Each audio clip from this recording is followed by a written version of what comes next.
नमस्कार, मैं हूं हिमांशु बायानी और आप देख रहे हैं डेटलाइन गुजरात न्यूज़ .com का ये डिजिटल वीडियो बुलेटिन हिंदी भाषा में। आज तारीख 9 मई 2023 मंगलवार। क्या है खबरें पूरी दुनिया में आज? ज़्यादातर दुनिया भर की खबरें जो है, अगर वैश्विक खबरों की हम बात करें तो यूक्रेन और रशिया का जो युद्ध का मुद्दा है वही छाया हुआ है समूचे मीडिया में जगत के। और क्या हो रहा है, तो आज 9 मई यानी कि दूसरे विश्व युद्ध का ये विजय दिवस के तौर पे मनाया जाता है रशिया में, लेकिन यूक्रेन ने कल वो मना लिया थोड़ा हटके, मतलब हम रशिया के साथ नहीं है ऐसा दिखाने के लिए। और जैसे विजय दिवस मनाया तो उस दिन हमले जारी थे रशिया की तरफ से। कुछ कीव में 35 ड्रोन जो थे वो यूक्रेन ने मार गिराए। और आगे अगर देखें तो यूक्रेन से ऐसी खबरें भी आ रही है कि वहाँ पे जो रशियन टैंक्स वहाँ की सेना ने जो कब्जे में लिए उसके वे लोग हेवी फाइटिंग व्हीकल्स में कन्वर्ट करें। उसका मतलब एक री इंजीनियरिंग करके उसको एक हेवी फाइटिंग व्हीकल में कन्वर्ट कर रहे हैं। और यूक्रेनियन इंटेलिजेंस के जो चीफ है, जो मुखिया है, उनका जो बयान आया किलिंग रशियंस, तो उसको लेके जो मतलब क्रेमलिन प्रोपोगेंडिस्ट है उसमें एक तरीके का हिस्टेरिया आ गया और वो मतलब बहुत ही क्या बोले गुस्से में आ गए, ऐसी खबरें हैं। और ओडेसा जो जगह है वहाँ पे कुछ धमाके सुनाई दिए हैं। साथ ही साथ काउंटर ऑफेंसिव के लिए यूक्रेन फोर्सेस का मोबिलाइजेशन जो है वो भी मतलब जारी है। ऐसी बहुत सारी खबरें समूचे मीडिया में हैं। और यूक्रेन को साथ ही आज मतलब इजरायली मिसाइल वार्निंग सिस्टम्स वो मिल गई है। उनका जो आर्मामेंट वगैरह है नाटो फोर्सेस की जो फैसिलिटी है उसके तहत, तो वो इजरायली मिसाइल वार्निंग सिस्टम्स उनको मिल चुकी है। और आगे ईयू मतलब यूरोपियन यूनियन एक 11वां संस्करण सैंक्शंस का रशिया के ऊपर लगाने के लिए तैयारी में है। उन्होंने अपने जो मेंबर कंट्रीज है उनको ये पैकेज 11वें सैंक्शंस का भेज दिया है पारित करने के लिए। और आने वाले दिनों में ईयू मेंबर्स मतलब रशिया पे 11वां संस्करण जो है सैंक्शंस का वो लगा देंगे, जिसके चलते रशिया की मतलब रशिया से कोई लेन देन वगैरह नहीं होगा यूरोपियन यूनियन और इन कंट्रीज़ का। ये सब बातें आएंगी। तो दूसरी तरफ रशिया ने क्या किया है, रशिया ने यूक्रेन की जो विद्युत व्यवस्था होती है, पावर ग्रिड्स, जो बिजली आती है, वो पावर ग्रिड्स और पावर स्टेशंस को टारगेट करना शुरू कर दिया है, उनके ऊपर हैवी शेलिंग करना शुरू कर दिया है। और साथ ही साथ नाटो ने ये भी वार्न किया है कि ये तो हो ही रहा है, लेकिन साथ ही साथ रशिया आने वाले दिनों में अंडर सी पाइपलाइंस और जो मरीन केबल्स मतलब जो सबसी केबल्स होते हैं जिसके जरिए इंटरनेट वगैरह चलता है, ऑप्टिकल फाइबर वगैरह, उसको भी वो लोग टारगेट करेंगे। ऐसी वार्निंग नाटो ने दी है इस मुद्दे को लेके। तो ये खबरें थी ज़्यादातर, मतलब पूरे विश्व के मीडिया में ये खबरें छाई हुई है। आगे चल बात करते हैं एशिया से, मतलब विश्व के मीडिया में एशिया की कौन कौन सी खबरें छाई हुई है। तो केरला में जो नाव दुर्घटना हुई जहाँ पे 22 लोग कुछ मारे गए हैं, तो उसके चलते बहुत बवाल मचा हुआ है। समूचे वर्ल्ड के मीडिया में इस मुद्दे को लेके खबरें हैं। और इंडियन नेवी ने जिस तरीके से, भारतीय नौसेना ने जिस तरीके से 2 हेलीकॉप्टर्स और 15 डाइवर्स काम पे लगाए पूरा वहाँ पे लोगों को रेस्क्यू करने के लिए। केरला के मुख्यमंत्री जो है पिनाराई विजयन, उन्होंने भी कहा है कि आप इस मुद्दे में एक जुडिशियल प्रोब मतलब एक कानूनी जांच होनी चाहिए, ऐसी बात रखी है। तो दूसरी तरफ वहाँ के लोग नाराज़ हैं। उन्होंने कहा है कि टूरिज़्म डिपार्टमेंट ने कैसे एक जो मच्छीमारी करने के लिए जो नाव होती है उसको, मछुआरों की नाव को किस तरीके से पैसेंजर फेरी का लाइसेंस दे दिया। तो इसके चलते टूरिज्म वगैरह जो भी डिपार्टमेंट, सरकारी खेमे में जो भी लोग काम करके, उनको रेजिग्नेशन देना चाहिए, उनके अरेस्ट भी होने चाहिए। साथ ही साथ नाव का जो मालिक जो भाग चुका था उसको पकड़ लिया गया है। तो ये खबरें ज़्यादातर एशिया से, अगर हम बात करें तो भारत के परिप्रेक्ष्य में ये खबरें हैं। और चाइना की अगर हम बात करें तो चाइना के जो विदेश मंत्री उन्होंने कहा है कि साइनो यूएस रिलेशन मतलब चीन और अमेरिका के जो रिलेशन है उसको लेके वो कुछ स्टेबलाइजेशन चाहते हैं। और ये बात ऐसे वक्त पे आ रही है जब प्रेसिडेंट जी पिंग चाइना और मध्य एशिया की जो होने वाली पहली एक वार्ता है उसका वो चेयरमैन पद पे बैठने वाले हैं, वो उसको होस्ट करने वाले हैं। और ये सब खबरें जब आ रही है तो चाइना का एक उग्रवादी ग्रुप जो बोट लेके घुस आया जहाँ पे आसियान और इंडियन मतलब वॉरशिप्स का एक तरीके से साउथ चाइना सी में जो एक्सरसाइज हो रहा था उसके बीच वो आए, क्रॉस किया पूरा का पूरा, और ये ड्रिल तब शुरू थी। तो ये सब चिंता के विषय है हालांकि जो भी इस मुद्दे को फॉलो कर रहे हैं। और इस बीच एक बहुत ही बड़ी खबर आई है कि चाइना से एक मिस्टीरियस चाइनीज स्पेस क्राफ्ट वो लौटा है 276 दिन के बाद, आफ्टर 276 डेज।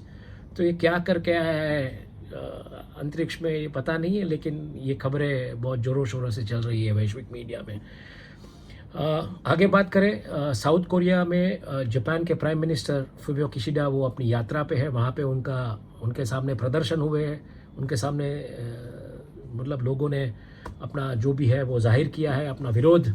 और वहाँ की जो ओपोजिशन पार्टी है उन्होंने भी साउथ कोरिया के जो प्रेसिडेंट है यून उनको मतलब कहा है कि हिस्टोरिक फैक्ट्स के बारे में कुछ उनसे गलती हो गई है। तो जापान के प्राइम मिनिस्टर ने जो हिस्टोरिकली जो चीज़ें रखी है वो सही नहीं है। तो इतिहास के मुद्दे को लेकर मुझे लगता है सिर्फ भारत में ही नहीं, पूरे विश्व में कुछ ना कुछ बातें नेता ऐसी कर जाते हैं और फिर वो मतलब एक मुद्दा तूर पकड़ लेता है, क्योंकि इतिहास बहुत सेंसिटिव चीज़ होती है और इतिहास होता है। तो उसके साथ छेड़खानी करना मुझे लगता है वो पॉलिटिकली अल्टीमेटली कन्वर्ट हो जाता है।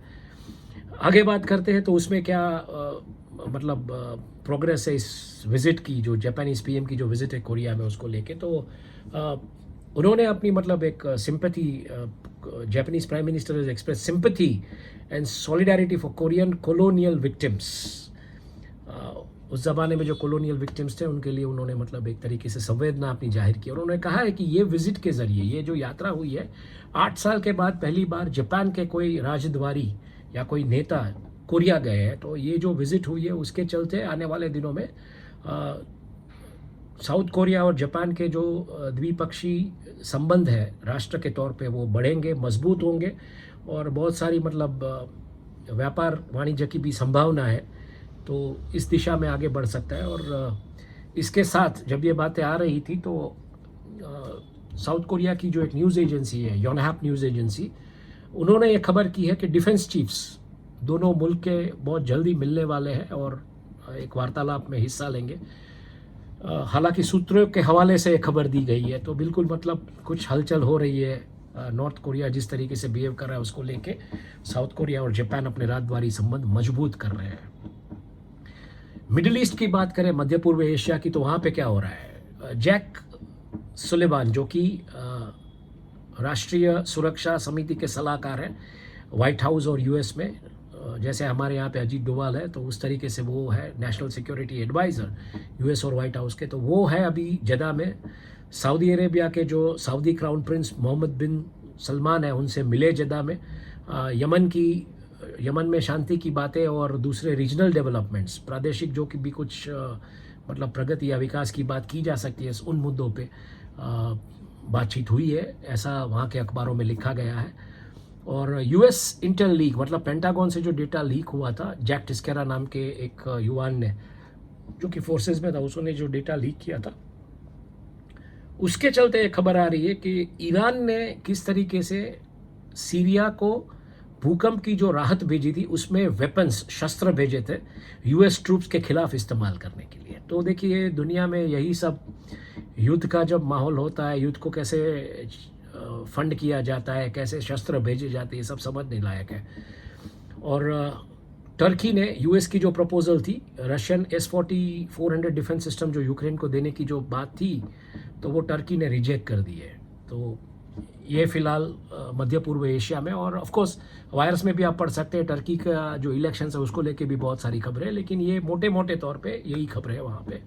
और अफ्रीका की अगर हम बात करें तो अफ्रीका से जो समाचार है वो ज़्यादातर सूडान को लेके, लेकिन एक डॉक्टर्स यूनियन ने कहा है कि सूडान के डफरूर जो रीजन, जो इलाका है, डफरूर इलाके में कुछ 100 मौतें हुई है और ये जो बवाल हुआ उसके बीच। और सऊदी अरेबिया ने $100 मिलियन यानी कि 10 करोड़ डॉलर्स सूडान को मदद करने की बात रखी है।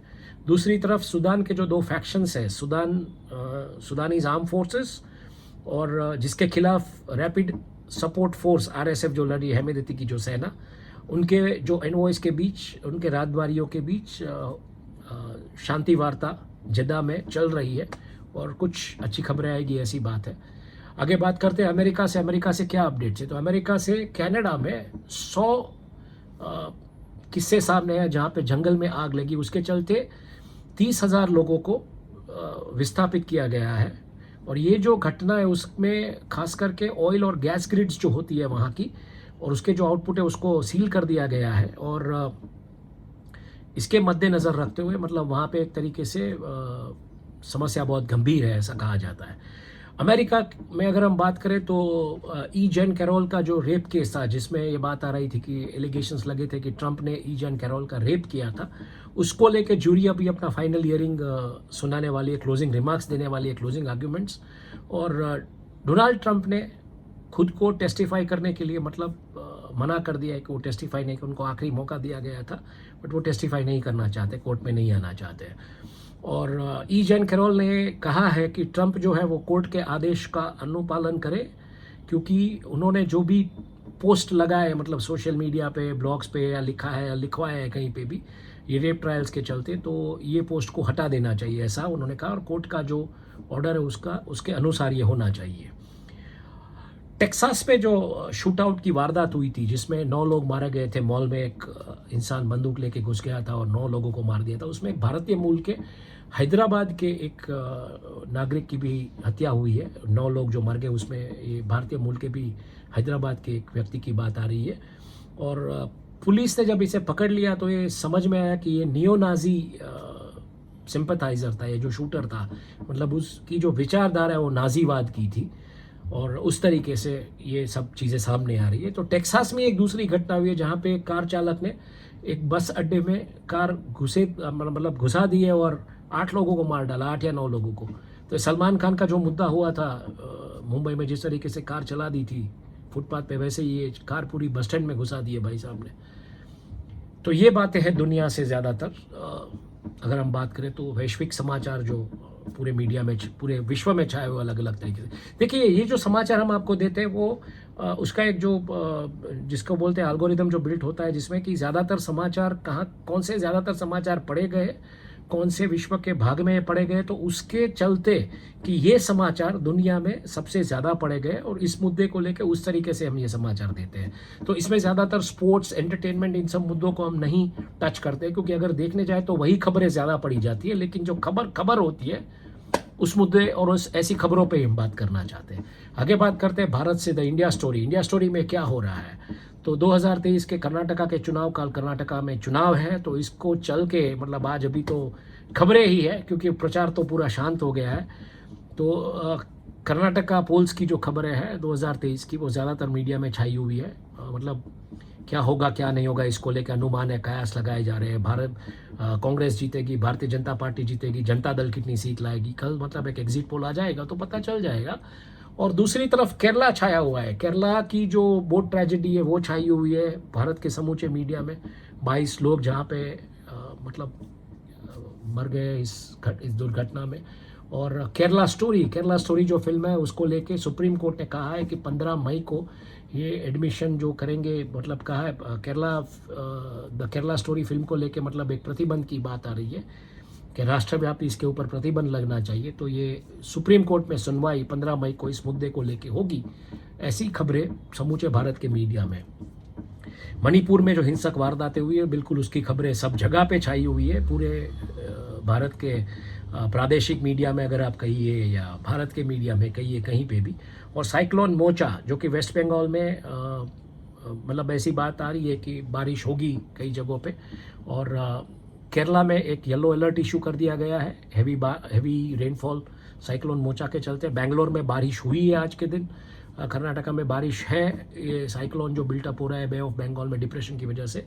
और लिथियम का सबसे बड़ा खजाना, जत्था जिसको बोले, वो जम्मू कश्मीर के बाद राजस्थान में मिला है। तो मेरे ख्याल से सबसे अच्छी खबर है भारत के परिप्रेक्ष्य में कि लिथियम रिजर्व में भारत इस तरीके से दुनिया के टॉप 10 कंट्रीज में अभी आ गया है, जिस तरीके से लिथियम का जत्था वहाँ से मिला है। बात करते हैं native news from Gujarat. Gujarat से क्या खबरें हैं? गुजरात से जो खबरें उसमें जो बीजेपी के जो एक कार्यकर्ता वापी के थे जिनकी गोली मार के हत्या कर दी गई है, उस मामले में 2 लोगों को पकड़ लिया गया है। गुजरात पुलिस ने 2 लोगों को पकड़ लिया, उनसे मतलब सवाल जवाब किए जा रहे हैं, उनसे क्वेश्चन किया जा रहा है। तो दूसरी तरफ 41,000 मतलब महिलाएं जो गायब हुई थी 5 साल में, उसको लेके जो द न्यू इंडियन एक्सप्रेस में दिलीप सिंह क्षत्रिय ने जो रिपोर्ट की थी उसको लेके राजनीति गरमाई है। उद्धव के शिवसेना वाले गुट ने कहा है कि उसने अपने मुखपत्र सामना में नरेंद्र मोदी, प्रधानमंत्री नरेंद्र मोदी और गृह मंत्री अमित शाह को मतलब कोर्ट तो नहीं, लेकिन उनको कहते हुए कहा है कि अब आप एक फिल्म बनाइए गुजरात से जो महिलाएं गायब है उसको लेके, क्योंकि इस मुद्दे पे बीजेपी से कोई नेता बात करने के लिए तैयार नहीं, ना ही गुजरात बीजेपी से, ना ही भारत के बीजेपी नेता से। तो ये मुद्दा गरमाया है फिलहाल राजनीति में, और महाराष्ट्र और गुजरात में जिस तरीके से राजनीति चल रही है उसमें।